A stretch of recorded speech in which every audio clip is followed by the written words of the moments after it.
नमस्कार, मैं स्वप्निल और आप देख रहे हैं मुद्दा। और मुद्दे की बात तो एक ही है। रामलला के चोरों को कौन बचा रहा है? क्या इस्तीफा मात्र ही पर्याप्त है? और इस्तीफे के बाद भी क्या अयोध्या से चलकर चंपत राय दिल्ली आ जाएंगे और दिल्ली में उनके लिए कुर्सी लग जाएगी? तो ये सवाल क्यों ना पूछा जाए कि क्या अब रामलला के चोरों को मोदी एंड कंपनी दिल्ली में बिठाने जा रही है? अधूरे राम मंदिर में प्राण प्रतिष्ठा हुई थी और उस समय संत समाज में खूब बवाल था, खूब हंगामा था। तमाम लोग कहने लगे थे कि भाई देखो, ये 2024 का चुनावी बिगुल है, लिहाजा इतनी जल्दीबाजी। तो क्या वो जल्दीबाजी ही भारी पड़ गई? क्या आज रामलला ही अब भारतीय जनता पार्टी की लंका लगाएंगे? और ये शब्द मेरे नहीं है, ये शब्द अखिलेश यादव के हैं। हालांकि बयान और भी आपको सुनाने हैं, लेकिन आज हमारे साथ चर्चा करने के लिए समाजवादी पार्टी से गौरव सिंघल जुड़ रहे हैं। प्रदेश कार्यकारिणी सदस्य हैं समाजवादी पार्टी के और साथ ही सपा के नेता हैं। चूंकि क्यों इनसे चर्चा करनी जरूरी लगी ये भी समझ लीजिए। योगी आदित्यनाथ ने बकायदा तेवर दिखाते हुए, जिस तरीके के तेवर वो हमेशा दिखाते हैं, उन्होंने अखिलेश यादव को हिदायत दी और कहा कि रामलला पर गोली चलवाने वाले ज्ञान ना बांचे। तो चलिए गौरव भाई की तरफ चलते हैं, कुछ खबरें आपको दिखाएंगे और फिर गौरव भाई से चर्चा को हम आगे बढ़ाएंगे। बहुत बहुत स्वागत है गौरव भाई आपका। सबसे पहले तो जरा दर्शकों को कुछ चीजें दिखा देते हैं जी। और मतलब मैं शुरुआत उसी खबर से करूंगा जिसका हमने जिक्र किया। चंपत राय अयोध्या से हटेंगे, दिल्ली जाना तय। अनिल मिश्रा साइडलाइन होंगे। राम मंदिर ट्रस्ट के महासचिव या सीईओ बन सकते हैं नृपेंद्र मिश्र। अब यही मत रुकिएगा, एक और खबर देख लीजिए जिसकी वजह से खूब बवाल मचा। अयोध्या के सनातन मान को फिर से स्थापित करने का अखिलेश यादव ने लिया संकल्प। जनसत्ता के हेडलाइन है, अखिलेश यादव ने कल ट्वीट किया था। और इसके बाद योगी आदित्यनाथ का बयान आया, वो बयान अब आपकी स्क्रीन पर है। राम भक्तों की अग्नि परीक्षा मत लो, अयोध्या पर लाछन ठीक नहीं।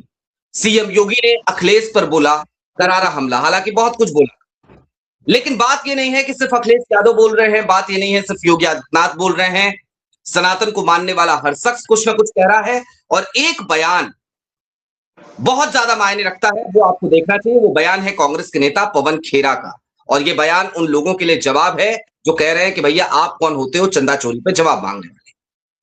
तो पवन खेरा ने कल कहा कि दरअसल राम मंदिर के लिए पैसा सिर्फ बड़ी कंपनियों और अमीर दानदाताओं से नहीं आया, ये पैसा उन नोटों से भी आया जिन्हें माताओं और दादी नानियों ने बड़ी सावधानी से मसालों के डिब्बे में संभाल कर रखा था।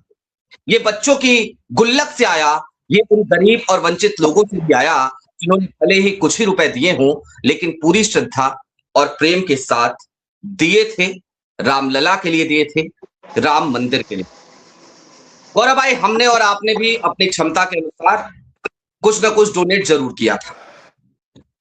अब गौरव भाई, सीधा सवाल है आपसे कि भाई योगी आदित्यनाथ तो कह रहे हैं कि आप सवाल क्यों कर रहे हैं, राम मंदिर में चंदा चोरी हुई है तो आपको अधिकार नहीं है। भाई आपको अधिकार नहीं है, रामलला के मंदिर में चंदा चोरी होने पर आपको अधिकार नहीं है। वो आपको इस अधिकार से वंचित रखना चाह रहे हैं। मेरी बात ये बताइए स्वप्निल जी, क्या इस प्रदेश के मुख्यमंत्री योगी आदित्यनाथ ही अब सबको हिंदू होने का सर्टिफिकेट बांटेंगे?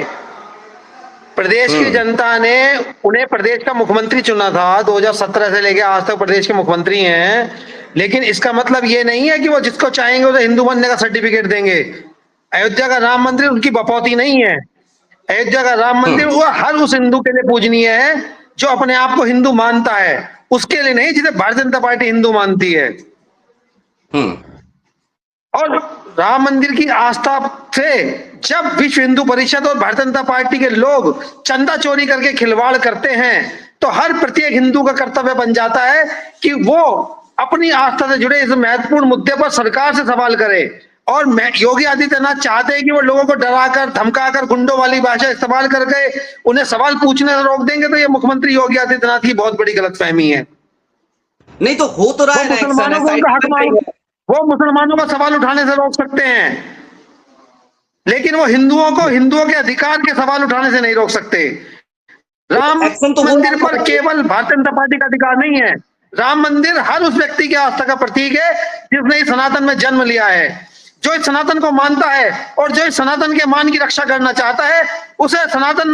उसे राम मंदिर में हुई चोरी पर सवाल करने का, उसे योगी आदित्यनाथ से सवाल करने का, उसे प्रधानमंत्री मोदी से सवाल करने का, उसे नृपेंद्र मिश्रा से सवाल करने का, उसे अनिल मिश्रा से सवाल करने का, उसे चंपत राय से सवाल करने का पूरा अधिकार है। और मुख्यमंत्री योगी आदित्यनाथ उन्हें कानून का डर दिखाकर, उन्हें धमकी देकर ये अधिकार नहीं छीन सकते।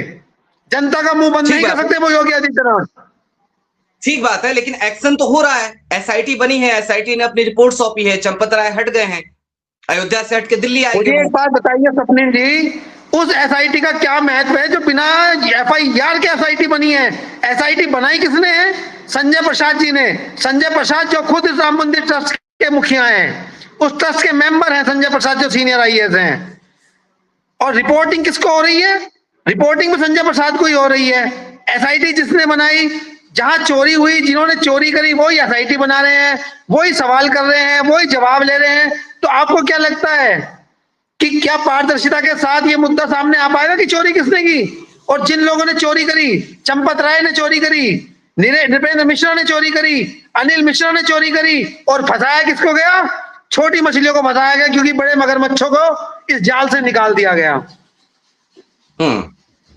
अच्छा, तो भरोसा नहीं है आपको योगी आदित्यनाथ पे? संत है वो, किसी भी हिंदू को इनकी जांच पर भरोसा नहीं है। इनको सबसे पहले एफआईआर दर्ज करनी चाहिए थी, उसके बाद उस एफआईआर के आधार पर जो अपराधी होते उसके बाद एसआईटी की जांच नियुक्त की जाती। और मुख्यमंत्री कह रहे हैं कि सनातन अखिलेश यादव को सवाल उठाने का अधिकार नहीं है। अरे अगर अखिलेश यादव सवाल नहीं उठाते तो ये जो करोड़ों की चोरी राम मंदिर में हो रही है, चंदे की चोरी, ये आज पत्रकारों के बीच में नहीं आती, आज जनता के बीच में नहीं आती। मुख्यमंत्री यदि सनातन का भला चाहते हैं तो उन्हें अखिलेश यादव का शुक्रगुजार होना चाहिए कि उन्होंने इस चोरी को जनता के सामने उजागर किया, उन्होंने इस चोरी को सरकार के सामने उजागर किया। और मुख्यमंत्री कौन सी गुंडों वाली भाषा इस्तेमाल कर रहे हैं? मुख्यमंत्री की पुरानी आदत है। अभी लखनऊ में एक अग्निकांड हुआ और वहां पर जिनके बच्चे, मासूम बच्चे जल के मर गए, अगर वो महिला मुख्यमंत्री ने शिकायत करती है तो मुख्यमंत्री किस भाषा का इस्तेमाल करते हैं कि भाषण मत दो? ये क्या गुंडों वाली भाषा का मुख्यमंत्री इस्तेमाल कर रहे हैं? अब क्या जनता को गुंडागर्दी से डराएंगे? अब जनता इस गुंडागर्दी से डरने वाली नहीं है। और सुनिए, चंदा चोरी इन्होंने की है, इसके पाप का परिणाम तो इन्हें भुगतना ही पड़ेगा। पहले भी 2 रुपए की जमीन 200 करोड़ में इन्होंने खरीदी है। पहले जमीन खरीदने में घोटाला किया मंदिर बनाने के नाम पर, और मंदिर चलाने के नाम पर घोटाला किया। पैसा तो जहां जाना था जा चुका। और इस चोरी में जितना दोष चंपत राय का है, जितना दोष अनिल मिश्रा का है, उतना ही दोष इस प्रदेश के मुख्यमंत्री योगी आदित्यनाथ का है, और इतना ही दोष इस देश के प्रधानमंत्री श्री नरेंद्र मोदी का भी है, क्योंकि उनकी नाक के नीचे चोरी हुई है। मुझे नहीं पता कि उन्हें जानकारी थी या नहीं थी, लेकिन यदि प्रदेश में कोई बड़ा कांड होता है तो उसकी जिम्मेदारी उस प्रदेश के मुखिया की होती है। यहाँ तो राम मंदिर में चोरी हुई है, जनता की आस्था से चोरी हुई, जनता की आस्था से खिलवाड़ हुआ, जनता का भरोसा तोड़ा गया, और ये लोग बेशर्मी के साथ कहते हैं कि आप कौन होते सवाल करने वाले? अरे हम सवाल नहीं करेंगे तो आप लोग तो चोरी कर ही रहे थे। ठीक बात है, लेकिन गौरव जी एक सवाल है मन में, और वो इसलिए भी है क्योंकि योगी आदित्यनाथ ने कहा कि भाई आप लोग तो गोली चलवाने वाले लोग हो राम भक्तों पे। ये आरोप आपके ऊपर अधिकारी ने गोली चलाई, जिस अधिकारी ने गोली चलाई उसे तो आप सीईओ बनाने जा रहे हो, नृपेंद्र मिश्रा को। और यदि आप उस समय की जो गोलीकांड की आप बात करते हो तो लॉ एंड ऑर्डर सुधारना भी प्रदेश सरकार का काम है। आपको हिंदू होने के नाम पर सर्टिफिकेट नहीं मिल जाता कि आप कहीं भी कुछ भी उपद्रव मचाएंगे। आज हो क्या रहा है प्रदेश में? यदि कोई मुसलमान है और उसने कोई अपराध किया तो फिर बुलडोजर चला दो। यदि कोई ब्राह्मण है तो उसके घर पे बुलडोजर चला दो, लेकिन यदि कोई ठाकुर है तो उसके खिलाफ एफआईआर भी दर्ज नहीं होगी। इस प्रदेश के मुख्यमंत्री योगी आदित्यनाथ जी ने क्षेत्र में, देश में, इस प्रदेश में जो जातिवाद का जहर बोया है, इसका खामियाजा इस देश की नस्लों को भुगतना पड़ेगा, इस प्रदेश की नस्लों को भुगतना पड़ेगा। जातिवाद तो का जहर समाज को निकल रहा है। तो अगर वाकई में योगी आदित्यनाथ ने ऐसा कर दिया है तो 2027 का चुनाव सामने है, जनता आपको चुन लेगी। बिल्कुल, हमें चुनेगी और इन्हें इनके दुष्कर्मों का परिणाम भुगतना पड़ेगा। भगवान राम इन्हें इनके अपराधों की सजा जरूर देंगे। नहीं, अगर आप सत्ता में आते हैं तो भी आप भगवान राम को ही याद करेंगे, एक्शन तो आप भी लेंगे ना सर। हम भगवान, सुनिए, हम सनातन के पुजारी हैं, हमारे लिए भगवान राम और भगवान कृष्ण हमारी आस्था का विषय है। आप इसे राजनीति में मत मानिए भाजपा, भारतीय जनता पार्टी की तरह। यहां पर आप भारतीय जनता पार्टी की भाषा बोल रहे हैं पत्रकार बंधु। भगवान राम और भगवान कृष्ण भाजपा की बपौती नहीं है। ये हर उस हिंदू के आराध्य हैं जिसने सनातन में जन्म लिया है। अगर हम समाजवादी पार्टी के कार्यकर्ता हैं तो इसका मतलब ये नहीं कि हम हिंदू नहीं है, या आपने भारतीय जनता पार्टी में जन्म लिया तो आप हिंदू हो, ऐसा नहीं है। और ये जो अपने आप को फर्जी हिंदू बोलते हैं, इन्हें दो मंत्र भी याद नहीं होंगे। मंदिर में पूजा कैसे करते हैं ये उन्हें पता भी नहीं होगा, लेकिन बस एक झूठा ढोंग खड़ा कर दिया कि जो भारतीय जनता पार्टी में वही हिंदू है।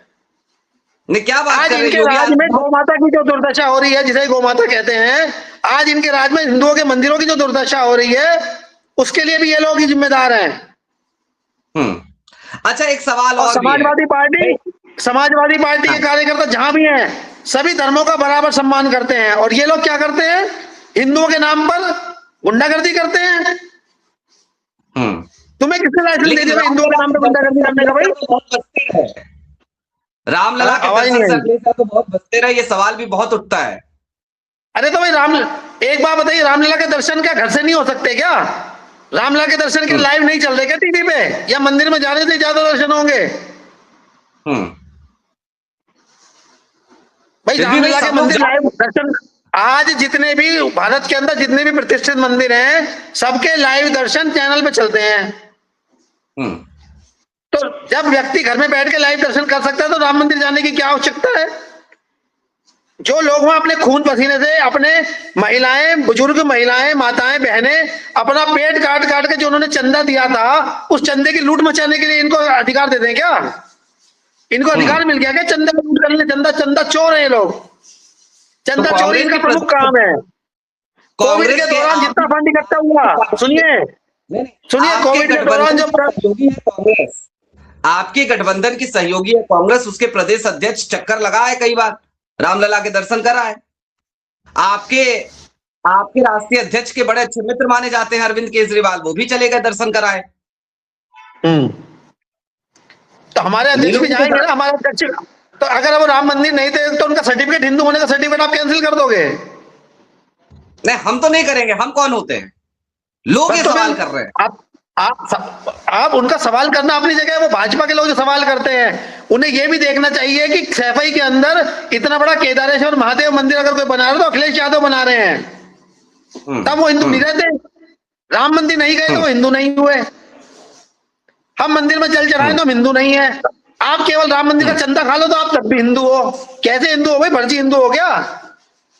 अरे तुमसे तो अच्छे वे मुगल आक्रांता थे, उन्हें पता था कि वे मुस्लिम होने के बावजूद हिंदू धर्म में लूट मचा रहे हैं, चोरी कर रहे हैं। आप तो हिंदू धर्म में पैदा होकर सनातन का अपमान कर रहे हो, हिंदू धर्म में पैदा होकर सनातन का पैसा खा रहे हो, हिंदू धर्म में पैदा होकर चोरी कर रहे हो, और ऊपर से अपने आपको सर्टिफिकेट दे रहे हो कि हम तो बहुत ईमानदार है। सबसे बड़ी दिक्कत यही है कि भारतीय जनता पार्टी इन चोरों को इनाम देने जा रही है। इन्हें और बड़ी जिम्मेदारी दी जाएगी। ये असली बात आपने इन्हें और बड़ी जिम्मेदारी दे दी जाएगी कि जाइए खुलकर लूट मचाइए और भारतीय जनता पार्टी के लिए पैसा इकट्ठा कीजिए।